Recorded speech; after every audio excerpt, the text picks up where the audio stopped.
حضرت اسرافیل علیہ السلام۔ بسم اللہ الرحمن الرحیم۔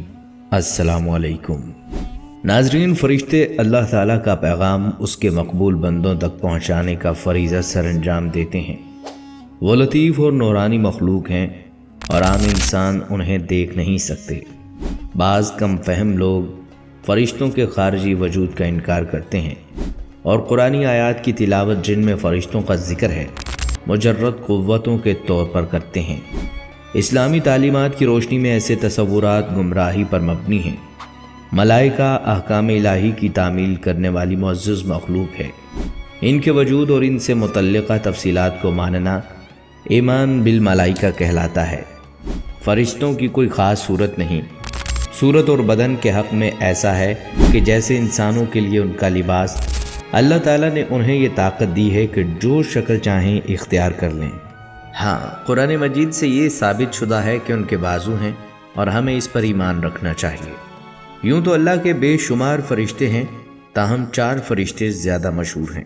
حضرت جبرائیل علیہ السلام، حضرت میکائیل علیہ السلام، حضرت اسرافیل علیہ السلام اور حضرت عزرائیل علیہ السلام۔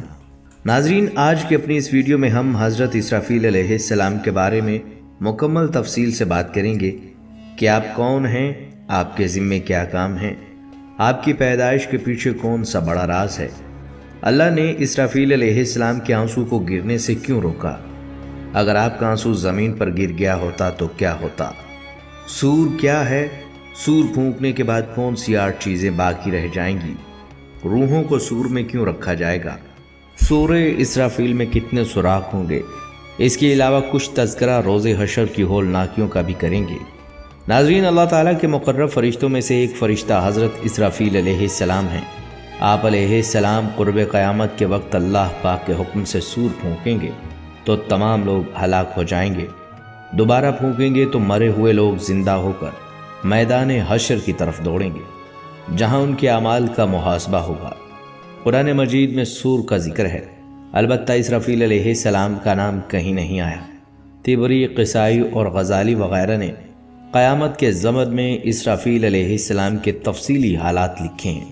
حضرت اسرافیل علیہ السلام کو 4 مقرب فرشتوں میں سب سے پہلے تخلیق کیا گیا۔ حضرت اسرافیل علیہ السلام کو اللہ نے نہ صرف سور پھونکنے کے لیے مقرر کیا بلکہ ان کو روحی کے نام سے بھی جانا جاتا ہے، یعنی زندگی دینے والا۔ مگر کیسے؟ جب پوری دنیا سردی اور برف کی لپیٹ میں ہوتی ہے، جب درخت بغیر پتوں کے ہو جاتے ہیں، جانور اپنے بلوں میں گھس کر اس شدید موسم کے گزرنے کے انتظار میں ہوتے ہیں، تو اس وقت حضرت اسرافیل علیہ السلام کو ایک ذمہ داری دی جاتی ہے۔ بہار کے پہلے دن سے حضرت اسرافیل علیہ السلام زمین پر ایک نظر ڈالتے ہیں اور اپنی آنکھیں بند کر کے ایک دعا پڑھتے ہیں۔ وہ دعا ایک نرم ہوا کی طرح زمین پر پھیل جاتی ہے اور زمین پر موجود ہر چیز کو ایک نیا روپ دیتی ہے۔ یہ ان کو جگاتی ہے جو سو رہے ہوتے ہیں۔ یہ دعا پھولوں کو باہر نکالتی ہے، درختوں کو ایک بار ہرا بھرا بنا دیتی ہے، پرندے چہچہانے لگتے ہیں اور دنیا میں ہر طرف ایک نئی تازگی کا آغاز ہوتا ہے۔ حضرت اسرافیل علیہ السلام دنیا کے اس بدلتے دور کو دیکھتے ہیں اور اللہ کے حکم پر وہ زمین کی زندگی کو ایک نئی روح پھونک دیتے ہیں، اور یہ قیامت کے دن تک ایسا ہی چلتا رہے گا۔ حضرت اسرافیل علیہ السلام کی پیدائش میں اللہ کا ایک بہت بڑا راز یہ بھی ہے کہ حضرت اسرافیل علیہ السلام کی ہر ایک سانس پر اللہ ایک فرشتے کو پیدا فرماتا ہے، جو فرشتے اللہ کی عظیم قدرت کا ایک ریفلیکشن ہیں۔ یہ فرشتے قیامت تک اللہ کی حمد و ثنا بیان کرتے رہیں گے۔ حضرت اسرافیل علیہ السلام ہر روز 3 بار جہنم کی طرف دیکھتے ہیں، جہاں وہ جہنمیوں کے دردناک عذاب کا نظارہ کرتے ہیں، جس عذاب کو دیکھ کر ان کی آنکھ سے شدید درد اور غم کی وجہ سے آنسو نکلتے ہیں، جس میں اس دنیا کا تمام غم چھپا ہوتا ہے۔ اگر حضرت اسرافیل علیہ السلام کے آنسو کا ایک قطرہ بھی زمین پر گر گیا تو دنیا ایک بار پھر طوفان نوح کی طرح ایک طوفان دیکھے گی جو زمین پر موجود ہر پہاڑ اور ہر انسان کو بہا کر لے جائے گا۔ لیکن اللہ کے حکم پر وہ آنسو زمین پر نہیں گرتے، اسی لیے زمین کا بیلنس برابر ہے اور یہاں زندگی اسی طرح چل رہی ہے۔ حضرت اسرافیل علیہ السلام بھی باقی تمام مخلوقات کی طرح موت کی نیند سوئیں گے۔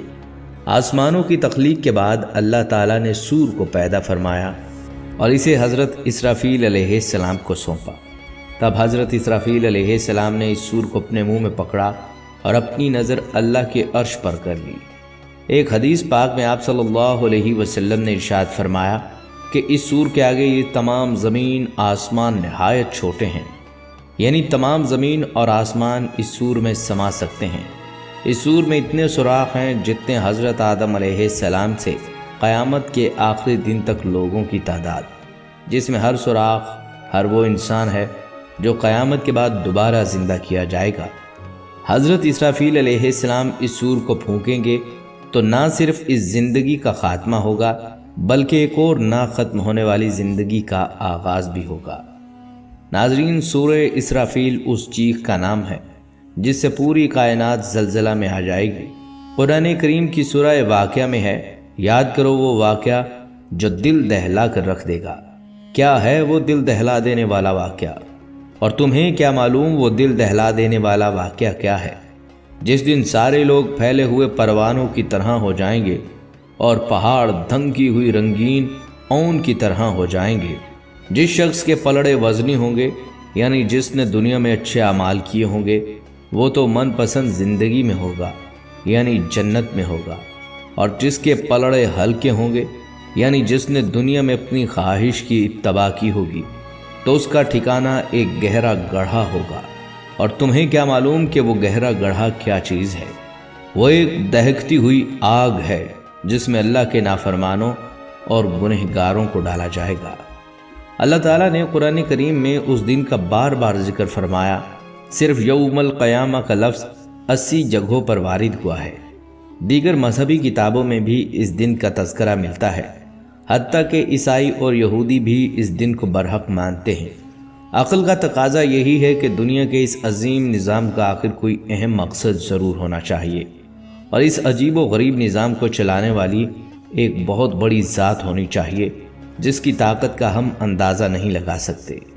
ناظرین، روز قیامت کے حوالے سے اللہ تعالیٰ کا ارشاد ہے، جب آسمان پھٹ جائے گا، زمین کو کھینچ دیا جائے گا، یعنی زمین کو ربڑ کی طرح کھینچ کر موجودہ سائز سے بہت بڑا کر دیا جائے گا تاکہ اس دنیا کے وجود سے لے کر قیامت تک کے لوگ سما سکیں، اور اس کے اندر جو کچھ ہے وہ اسے باہر پھینک دے گی اور خالی ہو جائے گی۔ سورہ نساء میں ارشاد ربانی ہے، اللہ وہ ہے کہ اس کے سوا کوئی معبود نہیں، وہ تمہیں ضرور بالضرور قیامت کے دن جمع کرے گا جس کے آنے میں کوئی شک نہیں ہے، اور کون ہے جو اللہ سے زیادہ بات کا سچا ہو۔ حضور کریم صلی اللہ علیہ وآلہ وسلم نے ایک مرتبہ شہادت اور درمیان والی انگلی کو ملا کر ارشاد فرمایا کہ جس طرح یہ دونوں انگلیاں ایک دوسرے سے ملی ہوئی ہیں، بس سمجھیں کہ میں بھی قیامت کے ساتھ اس طرح بھیجا گیا ہوں۔ ناظرین، حضرت اسرافیل علیہ السلام کی ذمہ داری سور پھونکنا ہے۔ یہ ایک بار قیامت کے قریب اللہ کے حکم سے سور پھونکیں گے تو سب لوگ ہلاک ہو جائیں گے، پھر دوبارہ پھونکیں گے تو سب لوگ زندہ ہو جائیں گے اور میدان حشر کی طرف دوڑیں گے جہاں ان کے اعمال کا حساب ہوگا۔ حضرت ابو ہریرہ رضی اللہ تعالیٰ عنہ سے روایت ہے، حضور صلی اللہ علیہ وآلہ وسلم نے ارشاد فرمایا، حضرت اسرافیل علیہ السلام جب سے سور پھونکنے پر مامور ہوئے ہیں تب سے تیار ہیں، عرش کے ارد گرد اس خوف سے نظر کر رہے ہیں کہ نظر جھپکنے سے پہلے حکم نہ دے دیا جائے۔ اس کی دونوں آنکھیں گویا چمکدار ستارے ہیں۔ آپ صلی اللہ علیہ وآلہ وسلم اسی فرشتے کے بارے میں فرماتے تھے، میں کیسے خوش رہ سکتا ہوں جبکہ سینگ والا اپنا سور منہ میں رکھے ہوئے ہے اور اپنی پیشانی جھکائے ہوئے ہیں اور منتظر ہیں کہ کب حکم ملے کہ سور پھونک دوں۔ صحابہ اکرام رضی اللہ تعالیٰ عنہ نے عرض کیا، حضور پاک صلی اللہ علیہ وآلہ وسلم ہمیں کیا کہنا چاہیے؟ آپ نے فرمایا، یوں کہو، حسبنا اللہ و نعم الوکیل۔ ناظرین، یہاں سور کے بارے میں مزید آپ کو بتاتے چلیں کہ ایک دفعہ ایک اعرابی نے سوال کیا، یا رسول اللہ صلی اللہ علیہ وسلم، سور کیا ہے؟ ہمارے پیارے نبی صلی اللہ علیہ وآلہ وسلم نے ارشاد فرمایا، سور ایک سینگ ہے جس میں پھونکا جائے گا۔ حضرت اسرافیل علیہ السلام جب پہلی مرتبہ سور پھونکیں گے اس کے اثرات اس طرح ظاہر ہوں گے، اس سور پھونکنے سے پہلے جن پر موت نہیں آئی تھی وہ سب جاندار مر جائیں گے جو سور پھونکنے سے پہلے فوت ہو چکے تھے، لیکن ان کی روحیں ان کے جسموں میں لوٹا دی گئی تھیں، جیسے انبیاء اکرام علیہ السلام ان پر صرف بے ہوشی طاری ہو گئی۔ جنہیں اللہ پاک چاہے گا وہ بے ہوش بھی نہیں ہوں گے، جیسے 4 بڑے فرشتے ہیں، حوریں اور حضرت موسیٰ علیہ السلام، کیونکہ آپ علیہ السلام دنیا میں ایک بار بے ہوش ہو چکے تھے، اسی بے ہوشی کو اس کا بدلہ بنا دیا جائے گا۔ پھر قیامت کے دن اٹھائے جانے کے لیے حضرت اسرافیل علیہ السلام دوسری مرتبہ سور پھونکیں گے، تو اللہ پاک اس وقت تمام ارواح کو اس سور میں جمع فرما دے گا کہ جس میں بے شمار سوراخ ہوں گے۔ پھر وہ ساری روحیں اس سور سے نکل کر اپنے اپنے اجسام میں منتقل ہو جائیں گی۔ کچھ لوگ ایسے بھی ہیں جو سور پھونکے جانے سے بھی بے ہوش نہیں ہوں گے، جن کا تذکرہ ابھی گزرا ہے۔ اسی طرح شہداء بھی بے ہوش نہیں ہوں گے۔ چنانچہ نبی صلی اللہ علیہ وآلہ وسلم نے ارشاد فرمایا، میں نے جبریل سے اس آیت کے متعلق پوچھا، اور سور پھونکا جائے گا تو بے ہوش ہو جائیں گے جتنے آسمانوں میں ہیں اور جتنے زمین میں، مگر جسے اللہ چاہے۔ پھر وہ دوبارہ پھونکا جائے گا، جبھی وہ دیکھتے ہوئے کھڑے ہو جائیں گے۔ یعنی وہ کون لوگ ہیں جنہیں اللہ کریم بے ہوش نہیں کرنا چاہتا؟ تو انہوں نے کہا وہ شہداء ہیں جو عرش کے گرد اپنی تلواریں گردن میں لٹکائے ہیں۔ ناظرین، میدان حشر کے مناظر میں سب سے پہلے جس منظر کا سامنا انسانوں کو ہوگا وہ منظر سور پھونکنے کا منظر ہی ہوگا، جس کا آغاز حضرت اسرافیل علیہ السلام ہی کریں گے۔ سور کی وہ آواز ہوگی جو قیامت کا الارم ثابت ہوگی۔ اسرافیل علیہ السلام سور کو اپنے منہ میں لیے ہوئے اپنی پیشانی چمکائے ہوئے حکم الہی کے منتظر ہیں۔ طبرانی کی روایت میں ہے کہ حضور صلی اللہ علیہ وسلم فرماتے ہیں کہ انسانوں نے آسمان و زمین کی پیدائش کے بعد سور کو پیدا کیا اور اسے اسرافیل کو دیا، اور اسے وہ لیے ہوئے ہیں اور عرش کی طرف نگاہ جمائے ہوئے ہیں کہ کب حکم ہو اور میں اسے پھونک دوں۔ اسی طرح سیدنا ابو ہریرہ رضی اللہ تعالیٰ عنہ فرماتے ہیں، میں نے دریافت کیا کہ یا رسول اللہ صلی اللہ علیہ وسلم سور کیا ہے؟ آپ صلی اللہ علیہ وسلم نے فرمایا ایک نر سنگا ہے۔ میں نے کہا وہ کیسا ہے؟ آپ صلی اللہ علیہ وسلم نے فرمایا بہت ہی بڑا ہے، واللہ اس کے دائرے کی چوڑائی زمین و آسمان کے دائرے کے برابر ہے۔ اس میں سے 3 نفقے جائیں گے، پہلا گھبراہٹ کا، دوسرا بے ہوشی کا، اور تیسرا رب العالمین کے سامنے کھڑے ہونے کا۔ اول جب باری تعالیٰ اسرافیل کو سور پھونکنے کا حکم دے گا، وہ پھونک دے گے جس سے آسمان و زمین کی تمام مخلوق گھبرا کر اٹھے گی، مگر جسے اللہ چاہے وہ دیر تک یہی گھبراہٹ کا عالم رہے گا۔ پھر اللہ تبارک و تعالیٰ جبرائیل علیہ السلام کو بے ہوشی کے نفع کا ہوگا۔ اسی نفع کے گھومتے ہی زمین و آسمان کی تمام مخلوق بے ہوش ہو جائے گی، مگر جسے اللہ چاہے، اور اچانک سب کے سب مر جائیں گے۔ ملک الموت اللہ کے حضور میں حاضر ہو کر عرض کریں گے کہ اے اللہ، زمین و آسمان کی تمام مخلوق مر گئی مگر جسے تو نے چاہا۔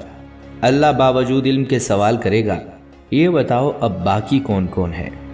وہ جواب دیں گے تو باقی ہے، تجھ پر کبھی فنا نہیں، اور عرش اٹھانے والے فرشتے اور جبرائیل اور میکائیل۔ اس وقت عرش کو زبان ملے گی اور وہ کہے گا، اے پروردگار، کہ جبرائیل اور میکائیل علیہ السلام بھی مریں گے؟ اللہ تعالیٰ فرمائے گا، میں نے اپنے عرش سے نیچے والوں پر سب پر موت لکھ دی ہے، چنانچہ یہ دونوں بھی فوت ہو جائیں گے۔ پھر ملک الموت رب جبار و قہار کے پاس آئیں گے اور خبر دیں گے کہ جبرائیل اور میکائیل علیہ السلام بھی انتقال کر گئے۔ اللہ تعالیٰ علم کے باوجود پھر دریافت فرمائیں گے کہ اب باقی کون ہے؟ ملک الموت جواب دیں گے کہ ایک باقی تو ہے، ایسی بقا والا جس پر فنا نہیں ہے، اور تیرے عرش کے اٹھانے والے۔ اللہ فرمائے گا، عرش کے اٹھانے والے بھی مر جائیں، اس وقت وہ بھی مر جائیں گے۔ پھر اللہ کے حکم سے اسرافیل علیہ السلام سے سور کو عرش لے لے گا۔ ملک الموت حاضر ہو کر عرض کریں گے، یا اللہ، عرش اٹھانے والے فرشتے بھی مر گئے۔ اللہ تعالیٰ فرمائے گا کہ حالانکہ وہ خوب جانتا ہے کہ اب کون باقی ہے۔ ملک الموت جواب دیں گے کہ ایک تو ہے جس پر موت نہیں، اور ایک تیرا غلام میں۔ اللہ تبارک و تعالیٰ فرمائے گا، تو بھی میری مخلوق میں سے ہے، تجھے میں نے ایک کام کے لیے پیدا کیا تھا جسے تو کر چکا ہے، اب تو بھی مر جا۔ چنانچہ وہ بھی مر جائیں گے۔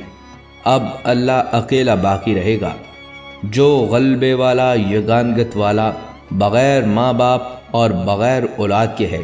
جس طرح مخلوق کے پیدا کرنے سے پہلے وہ یکتا اور اکیلا تھا، پھر آسمانوں اور زمین کو وہ اسی طرح لپیٹ لے گا جیسے دفتری کاغذ کو لپیٹتا ہے۔ پھر انہیں 3 مرتبہ الٹ پلٹ کرے گا اور فرمائے گا کہ میں جبار ہوں، میں کبریائی والا ہوں۔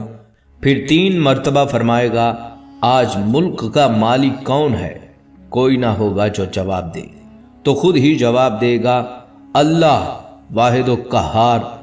دوستو، قرآن میں ہے اس دن آسمان و زمین بدل دیے جائیں گے، اللہ انہیں پھیلا دے گا اور کھینچ دے گا جس طرح چمڑا کھینچا جاتا ہے، کہیں کوئی اونچ نیچ باقی نہ رہے گی۔